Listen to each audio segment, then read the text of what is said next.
welcome to Do the Talk podcast. Here at Do the Talk, we teach regular people just like you how to invest in real estate. My name is Ibrahim, and right to my right side, we have the one and only ASIO property manager. His name is Ahmed Lawal. So today, Ahmed, how are you feeling? I'm feeling great. Thank you, Ibrahim. Awesome, awesome. I like that. We have a couple of weeks break off, and now we are back. Fully energetic. Yeah, you know. just like we used to say, guys, this is free content and this is educational content. Yeah. This is something that we kind of passionate about, and Yes. we want to educate as many people as possible. The only way we are requesting your assistance is just by, like, share, and subscribe to our YouTube channel. Yes. And other social media channel. That way we can reach more people, and more people can be engaged on this content and be informed, just like you. So today's topic is something that not a lot of people know about, and it's always come to their knowledge when it is too late, and it is all about permit. That's a big topic. So yeah, people don't really pay attention to it until it is too late. So we want to educate you on how you can look out for it, and if there's any issue, you can catch it on time so that you can negotiate your way in or out of the deal, so that you don't bear the headache of someone mistake. So Ibrahim, That's right. For people that doesn't know what permit is about, what is permit, and how can they protect themselves against all the issues that can come around permits? Yeah, thank you, Ahmed. It is a very interesting topic. You see, permit is like you going to the city and telling them that you have a plan, you have a design, you have you and your family have something in mind, like changing the architecture or adding adding a value to your property. And the reason why you have to go to the city is because you wanna make sure the city approves what you and your family have in mind. For example, let's say you want to add a room to your property because you have a very big house that has 3 bedrooms, but of course the house has a lot of space that you can use to create a room to make it 4 bedrooms because the family has grown larger, and that is understandable. So you want to go to the city, that way the city can officially monitor and inspect the addition of that room. And the good thing is, after going through that process, and if the city should approve it, now it will benefit you. Okay. So permit, essentially, in short summary, it's like you go to the city. Hey, city, this is what I want to do in my property, because you are changing the architecture of the house, of that house. So the city has to approve that. Okay. Now, what is the implication? Of course, we know. I just said that, you go to the city, it's going to be beneficial. At the same time, we all have to know, on the buyer, the seller side, there are implications. Okay, so on this, I'll go through the seller side and I'll let you deal with the buyer side. So a seller has to go through the city to make sure the city is okay with that kind of addition. Yes. Okay. Now, let's say you go to the city and the house is approved or not, okay, you can deal with that by appeal and all that. You can appeal, or you can go to court if you feel strongly that the city, maybe they violate the covenant in that area, or they are biased to you. Maybe you've seen someone done something like that, or if the ordinance in that location permit what you are trying to do, but the city rejected it, you can go to the court. Now, the implication of going through that process is making sure that you are fine, you are safe, and you don't run into trouble.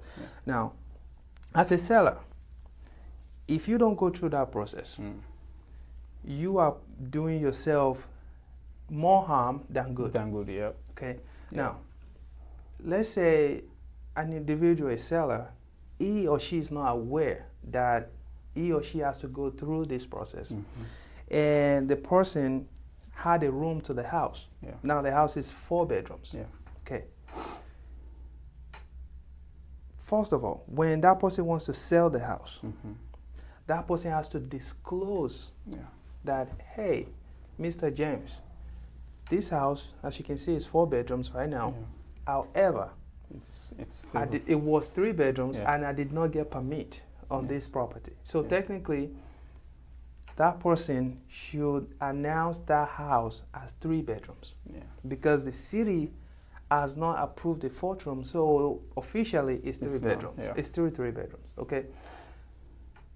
If the seller did not declare that that house is 3 officially, and they sell it as 4. Yes, the buyer has the right to sue that seller, which can be very it will be very costly for the seller because that person did not declare that the house is only 3 bedroom officially, because that person has overcharged the buyer. Because technically, we all know that in a good location, the same area, a 4 bedrooms home is more expensive than a 3 bedrooms. Because that addition itself is an upgrade to the property. So technically, the seller will make more money in most cases than selling it for 3 bedrooms. So if you look at it, it's like a fraud. Okay. If they do it right, it's not. But since they skip that permit, but you know, we'll let the lawyer talk about that if it's fraud or not. But it just looked like a fraud because you've done something without getting permit from the city, and you sold that property on for 4 bedrooms, even though it was still registered as 3 bedroom with the city. So anyway, the seller will be in trouble. Okay. Now, the next thing is that if the person is selling the house on the MLS, selling with the realtor, that might help prevent that kind of sale, especially if that person is talking to a real estate broker that know what he or she is doing. Because technically, I will not personally list the house for 4 bedrooms because you have to have a permit to change that house to 4 bedrooms. Because on the city, you know, because we have information, we have access to where you can get like all this property history and what is recorded in the city and all that. So I will not let the seller list the house for as a 4 bedroom because it's still 3 bedrooms. Okay, until that person goes and get a permit and go through all the process and everything. Okay, so if that person should sell it with a realtor, that might help to detect the issue or get that person educated on how to properly list the house. So that's another advantage of selling that's the realtor, because at that point that person would educate the seller, because it will cost that seller way more than he or she will ever think of. And they can sell it at the price they want if they can just do the little due diligence. The due diligence by saying that, oh, this property is not, we didn't get a permit when we are doing this, and now, you know, they might, you know, if a house is done properly, even if you did not get a permit, if you go back to the city, the headache you face, it's not like it will be extra more than what it should be. No, as long as it's done properly, because when they come, they inspect it, they see that it's fine, you've done it right, it's still, they'll approve it. You pay, of course. They might give you a little penalty because you've already violated.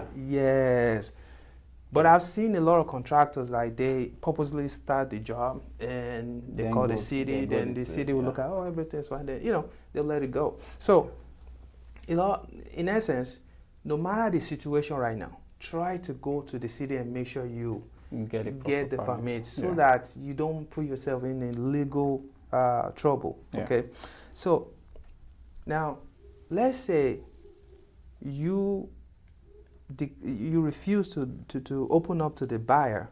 Okay, the buyer find out for, you know, maybe he or she has a very proactive real estate broker. It will actually reduce the value of your property, because you have falsely indicated that your property is 4 bedrooms, but now the agent found out that it's just 3 bedrooms. Now the buyer will not be happy to pay that amount, of course. So it will reduce the value. Because it's a misrepresentation. Why would I pay for 4 bedrooms when it's officially 3? So that will reduce the value. In fact, that might make your house not sell for a while. Because if that buyer is a new buyer and one of those that really, they're very cautious and not want to get into any issue with the city, they'll stay out of your property. Like they won't even buy it. So it will cost you more than you think. You might as well just go to the city and try to, amend things. Okay. Now, another big one is appraiser issue. I mentioned the real estate broker. We also have appraisers that go in and make sure this house or this property, what that value, what that amount that you are requesting as a seller or what you are listing it for. So if you misrepresent the whole thing and thinking if I say 4, even though you didn't get permit, you're gonna make more money, that's false. Because the appraiser knows, they get the information about the houses that are sold in that area. They know what that plan used to be. Okay. Now, them looking at it and see it as 4 when the city is still recorded. I mean, the property is still recorded at the city as 3 bedrooms. So technically, they see it as. In fact, they might call you and say, "Oh no, is this the same house that we are looking? Because I'm only seeing 3. Why you listening as 4?" So don't put yourself into trouble. Okay. You want to sell your property. You want to get the max return, max capital gain or proceed that you can get. At the same time, you have to do the right thing so that you can be, get the proceed that actually meets your expectation. So make sure that you don't run into the trouble. Okay. So appraiser issue, which is the appraiser will detect that your house is in 4 bedrooms. So make sure you do the right thing. Now the last one is. This is the biggest one. You don't want to get fined by the city because the city they can actually punish you for doing that. Because they can actually tell you to pull down all the walls, the work you've done. That'll be the biggest problem, my brother. So because you've already violated the city code. And you wanted to sell the house and you listed the house for even more bedrooms than what it is without getting a permit.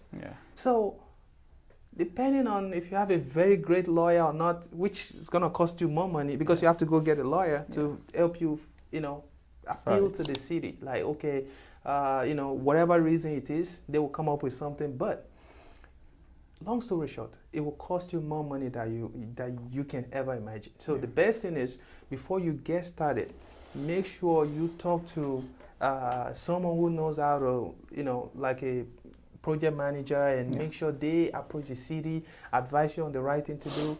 Do not cut corners. Do not cut corners. Do not do a architectural modification without getting a permit from the city, because it's also a safety concern. There's a safety issue there where the city has to make sure that everything that is done, any modification, also fall in line of the environmental safety. Everyone is safe and not like because of your interest and affect the entire community. Of course, the HOA also may come after you. I mean, I know we are talking about the city right now, but the HOA has the power to come after you if they notice that you are violating the city code and the ordinance. Ahmed, I've talked about the seller. Of course, we know that the buyer, there's also an implication if the buyer should find out, or if they don't find out, what are the buyers need to focus on, or how can the buyer prevent themselves from running into this kind of issue? Thank you, Ibrahim. In fact, I was sitting here listening to you, and the information looked very new to me. This is a good thing when you come on here and educate other people, because the more you try to educate people, guess what? You are educating yourself too. Definitely. So thank you for that good detailed explanation on the buyer side. So for the seller, there are a couple other risks that is associated with non-properly doing the work, structural change in the house without getting a proper permit. So it is on both sides, which is I'm going to be hitting on the seller side. One of the biggest parts is we all know how America is structured, right?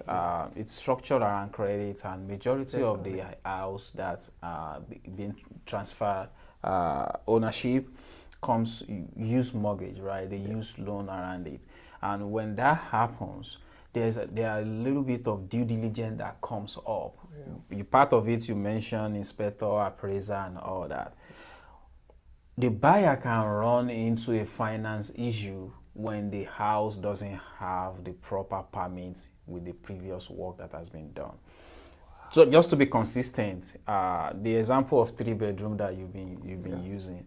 So in a situation where I have a lot of open space in my house, the family is getting bigger, I have a 3-bedroom house, I need 4-bedroom. Instead of going out to buy a new house, now I want to add additional bedroom in the house to make it 4. There's nothing wrong with that. In fact, people do it all the time. But what we are saying is do it the right way. But in a situation where you've done the work without proper permitting, then now, couple of years down the line, you want to sell it, buyer can run into finance issue. Just like Ibrahim mentioned that you might struggle to sell the house because a lot of people don't want to buy it. Couple of the reasons why they don't want to buy it is because they will run into finance issue when the bank send the appraiser out. Now to, value the house, evaluate the house, make sure the house have everything it said it should be in there, and the appraiser come in and see 4-bedroom. Everything they've been checking online say 3-bedroom. It's kind of awkward. And they have to report. That is their job. Definitely. They have to report. Now, the bank doesn't have a problem with that. They might say, okay, give us the permits that you pull, because that is the terminology, that you pull when you are doing the work. Now you can find the permit. So you do not only put yourself in a very delicate situation, you put your buyer in a delicate situation. If I am the buyer, I will just walk. I will just walk away. And if I don't, then I have to negotiate a lower price.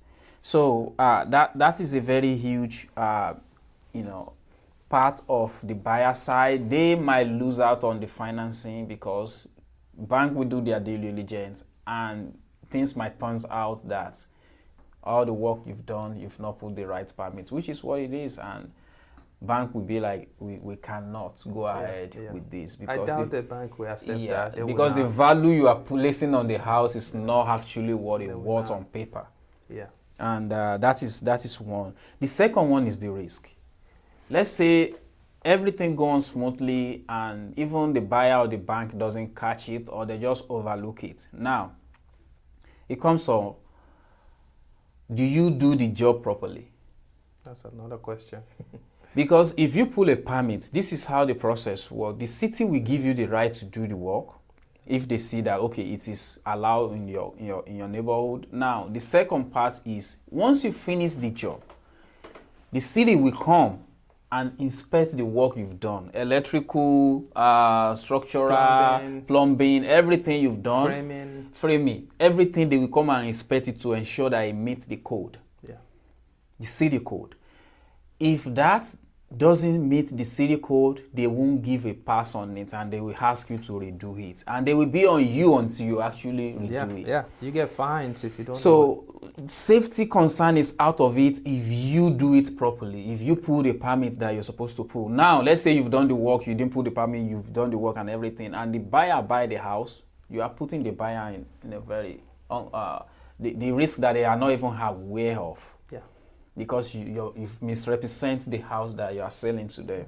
So all these things is just domino effect. If you don't do it the right way, then it just the risk just keep piling up, which can come back to be a very costly mistake. Very costly. Very costly. Because if anybody gets hurt from the work that you've done and without permit and all that, it can just be very, very dangerous. So that is another one. Future sales issue. Ibrahim already hit on this. On the seller side. Now, let's say the buyer buy the house. 10 years down the line, they want to resell the house. They are not the one that do the work. The previous seller does. Now they want to resell the house. They now meet a meticulous buyer, someone that do their due diligence and pay attention to everything. They might have difficulty selling that house. And they are not the one that actually do the work. They buy the house the same way. you sell it to them. So it's just easy for everybody. It's just easy for future references. You don't want people to see you outside like, okay, that is the person that sold the house to me, and they started like cursing you and all that. So future sales issue can be a big part as well. Government enforcement. Let's say now the seller is now living in the house peacefully. Nobody discover anything, and down the line the government find out. Guess who they're gonna come for? Not you, the seller that actually do the work, but the buyer that is living in the house, that owns the house. Current owner. Yeah. That is who they come for. So it's just uncomfortable for them to explain the work that the seller that sold the house for them to do, to explain the work that the seller has done, because they don't even know what was done. Mm-hmm. So it's just so uncomfortable. And when the city finds out, they will want to enforce permits, doing it the right way, because it's just safe for everyone. And that is their job. Safety, making sure everything is safe for people that are, living in the house. So these are common issues that sellers and buyers can run into. But let's say this has now happened. How can people actually work themselves out of the situation? One is, retroactively pull a permit. You've done the work, you finished the work, you can retroactively pull a permit. You can still go to the city and say, hey city, you know what, this used to be a 3-bedroom, but the owner or myself, I had an additional bedroom to it. Mm-hmm. Everything seems great, but we want you to come and inspect just so we have it, and authorize it just so we have it on record. You can do that. They might be grumpy because you ignore them first. They might be charging you some extra fee, but guess what? It is safe in terms of money. It is safe in terms of health. It is just safe for everybody. Yeah. In that situation, because now they will come, they will tell you what was done right, what was done wrong, and they will tell you what you can do to fix what was done wrong. I've seen a situation where city actually comes to the house and told the owner to pull all the walls that they created. Wow. And this is a buyer that bought the house as is. The previous owner actually did the actual job. Yeah. Now this buyer, the current owner, now to go and look for the previous seller, previous owner, and they have to walk through all that. It is just uncomfortable. That guy is on a beach in Florida, and now he's getting a call for the house add-on that he has done like 5-6 years ago. Yeah. So it's just uncomfortable for everybody. Another thing is price adjustment or credit. So I've done the work, but I didn't report it to the city. Mr. Ibrahim here likes the house, he likes the structure, he likes everything. But it's like, you know what, the only reason why I cannot buy this house is because you don't pull a permit on it.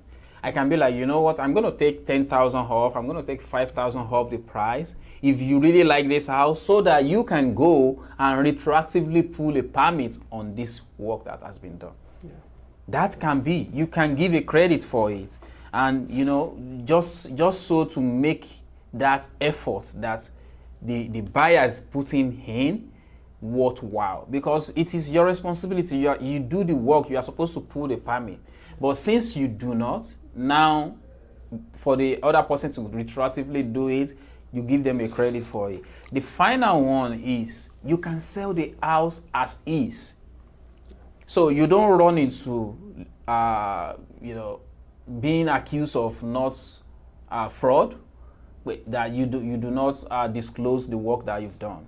So you can disclose it and tell the buyer, I'm selling this as is. Yeah, you still have to disclose, even with the as is. Yes. You still have to say, yes. I had the house without permit. Yes. Yeah. Okay. You can definitely disclose it and tell them, I'm not willing to give credit. If you want to buy it. If not, you can walk. So you can do that too. But the best thing for everyone is to pull a permit, just so this is, something that is on record, and it also helps the value of the house. It helps the house to maintain its value. Yeah. There's no reason to give any credit. There's no reason to reduce the price and all that. So, Ibrahim, that is buyer side and how people can actually correct the mistake of not pulling a permit. Is there any other thing that you want to add at this point? Yeah, I mean, you've done justice to the whole topic, especially at the buyer side. So, I mean, on the seller side, like Ahmed said, if you have done it, we are not saying you can't sell it. You can sell it, especially if you find a cash buyer. Yeah. They might buy the house. However, you not disclosing to the buyer, even if it's cash, regardless, cash, loan, they can sue you because you did not tell them that that house does not have permit for the new bedroom that you added to the house, or even a old bedroom that you added to the house. So because they will run into the problem in the future, but they can actually come after you and say, hey, the seller did not tell me that he or she got the permit. I mean, he or she did not get a permit. So you don't want to run into any legal problem. So the best thing to do is to declare. If you feel like you don't want to like fix it or anything, then you can say, I want to sell it as is, just like I meant, you know, as educators, educated us on. So if you do it that way, everything is pure and clean, and everyone signs and you are good. So long story short, it's better to do the right thing at the right time because it goes beyond just you like, oh, I don't want to tell the city, I don't want to know. You have to think about all the implications. And you knowing now, and which we appreciate you watching this program, so you want to share with your friends, your family, you knowing now, your friend or potential or your coworker or anything, them knowing will help everyone to stay in line with the law, with the ordinance, with the code. That way, no one runs into this problem. So that would be it for me. Ahmed, do you want to? No, actually, I think we hit it on both sides, and you gave a good definition. We've talked about what people can do.